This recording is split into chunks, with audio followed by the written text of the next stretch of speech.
Yeah!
How beautiful. Yeah, breathtaking.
those military academy students.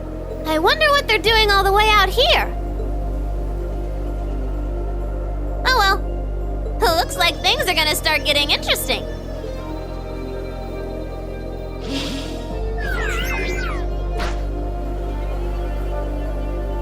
Okay, let's get this mission started!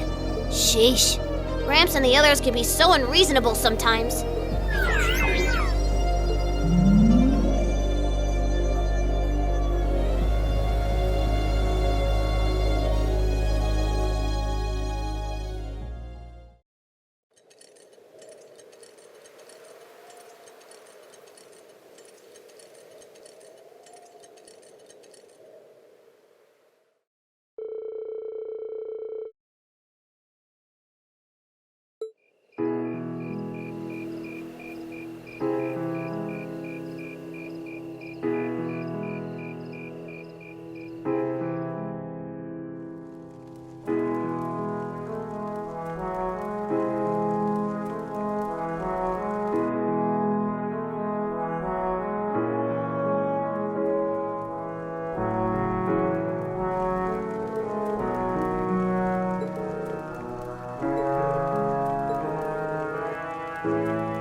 such an idiot. What am I even doing?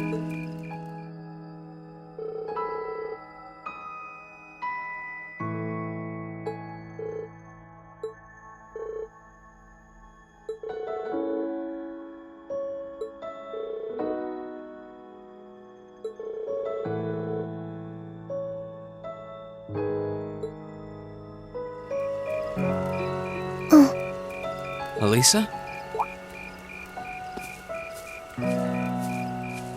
Oh, Reen.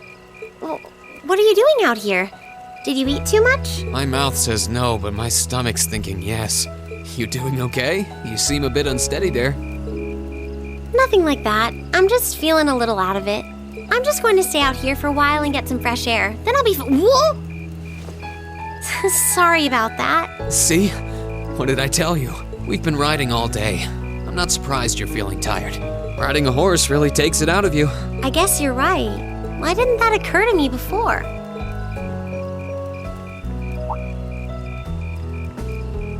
Hey, Alisa, look up at the sky. Huh? Oh, wow. You know, I didn't even notice it last night because we turned in so early. But now that we know, if you're out here to get some air, better to take in the starlight than look at the ground, right? You're right.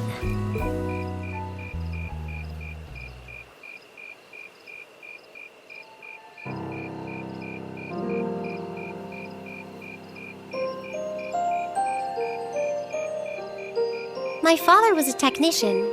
8 years ago, he passed away. My family was never really the same after that. Mother was director of the company back then. She focused all of her energy on making the Rhineford Group even bigger. She used to treasure our family, but after that, it's like she could barely spare a thought for us. Oh, she did seem like a talented businesswoman when we met her. Well, more than talented to run the Rhineford Group. What you saw in Ruhr Station was just a watered-down version of her normal intensity. We'd be able to have dinner together maybe once every 3 months, and that's being generous. But at least I wasn't alone. Grandfather and Sharon were always there for me. That's how it was, huh? I guess you've known Sharon for a long time then. Yeah, my mother hired her about 7 years ago. Being a Rhineford and all, I never had many people I could really call friends when I was young. The nobles looked down on me, of course, but the common people treated me like I was different from them, too. At least with my grandfather and Sharon around, I never felt totally alone. Grandfather introduced me to all kinds of different hobbies, like horseback riding and playing the violin. Sharon taught me self-defense and archery, and all the high society etiquette expected of a lady. Meanwhile, my mother kept expanding the company completely against the wishes of my grandfather, the chairman. I see. Though, hasn't Rhineford always been a big industrial company? Kind of, yeah. Even back then, they took on projects in all fields, from steel mills to railway construction to guns and tanks. It's not surprising there are people out there who like to call the company a merchant of death.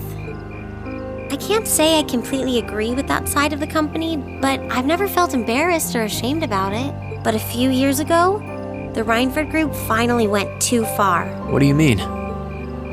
Those 2 railway guns set up in Gorelia Fortress on the eastern edge of the Empire, you know about those, right? Yeah, I've heard of them. They're supposed to have the longest range of any orbital cannon in the world. I've only seen their spec sheets, but the destruction they're capable of is terrifying. Erebonia's still fighting with Calvert over Crossbell, and those guns are capable of targeting any point in Crossbell State. In just a couple hours, they could wipe Crossbell City and its 500,000 citizens off the map. No way. That's way beyond being a weapon of war. More like an instrument of massacre. I couldn't agree more, and neither could my grandfather, who supervised their construction. Even though my mother was the one who signed off on the project, my grandfather regretted it like the decision was his. As he was hesitating over whether to hand them over to the Imperial Army, my mother betrayed him. What? She went behind his back and secured the support of all of Rhineford's major shareholders. Everyone from Ruhr's ruling lord Marquis Ragnar to the top brass of the Imperial Army was on her side. In the face of such overwhelming pressure from all sides, my grandfather was forced to capitulate. He stepped down as chairman, and my mother wasted no time taking his place. That's when my grandfather decided to leave the company entirely. And me. I thought I'd at least have Sharon on my side, but she just did whatever my mother told her to do. It's been 5 years since then already. Oh. I think I get it now. Why she gets under your skin, I mean. It's not so much what your mother did, but how it ended up tearing your family apart. Yeah, I couldn't believe my mother would betray her own father. I couldn't believe grandfather would take it without fighting back. I couldn't believe Sharon, who'd always supported me, watched it all happen without a word of protest. It really drove it home to me. How big the Rhineford group was now, and how small I was. I hated realizing it had become so large that corporate interests were stronger than family ties. Looking back, I guess that's when I decided I'd leave home and enroll in the academy.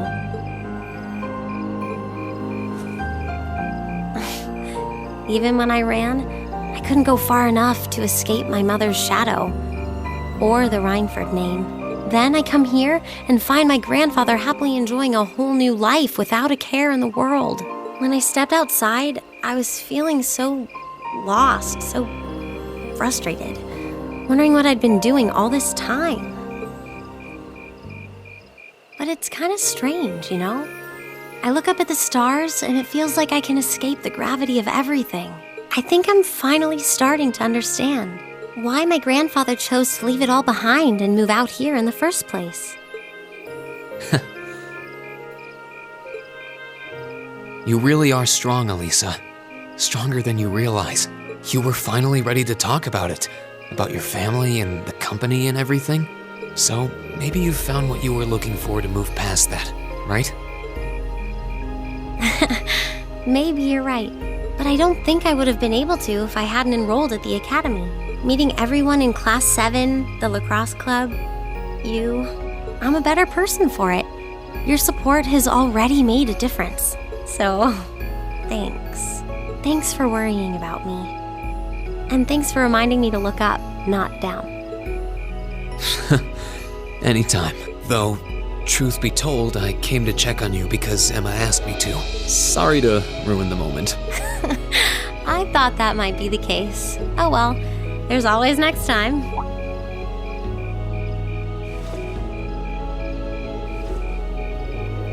It's kind of strange to hear you tell me I'm strong, because I could say the same thing about you. You always seem to get thrust into the role of leader, someone we can count on to keep us on track. I guess running errands on all my free days is really helping me buckle down. Still, I feel like I've got a long way to go, especially when I keep running from myself. Huh? Remember back in Celtic? I said that I came to the academy to find myself. But sometimes, I wonder if maybe I just wanted to get away from my family, from myself. Oh. Do you not get along well with your family? Oh, I do. I'm not their real son, but my parents always loved me like I was.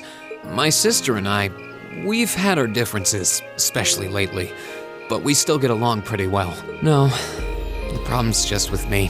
Reen. Still, I suppose the fact you were finally ready to talk about it means that maybe you found what you were looking for to move past that, right? Who'd have thought I'd have the chance to feed you your own good advice so soon? I can't believe you can just say things like that with a straight face. Maybe being on the receiving end every now and then will do you some good. All right, you got me. I admit defeat. But yeah, I guess I'm starting to figure things out in my own way. Maybe enrolling at Thor's was the first thing I'd done right in a long time. I ended up in Class 7, and now all of us are out here like this, spending time together. Yeah, I like that.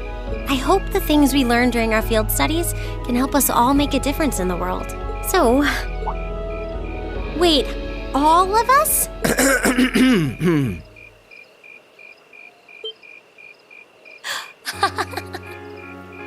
You two were gone so long that we started to get a little worried.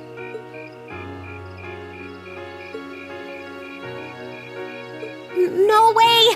How long have you been listening? Still, I suppose the fact that you were finally ready to talk about it means that maybe you found what you were looking for to move past that, right? Stop! Green, he was the one who said it first. I was just repeating it back to him.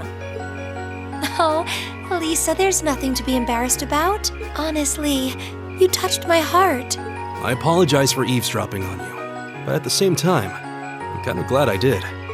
How did I end up in the middle of this anyway? Fine, if that's how you want to play it, none of you are getting any sleep until you've shared all your most embarrassing secrets. What? I don't... You wish. Seems like you did well. Honestly, I feel like she helped me more than I helped her. Hey, guys?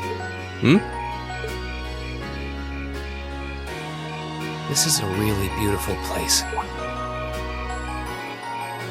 Yeah, ain't it?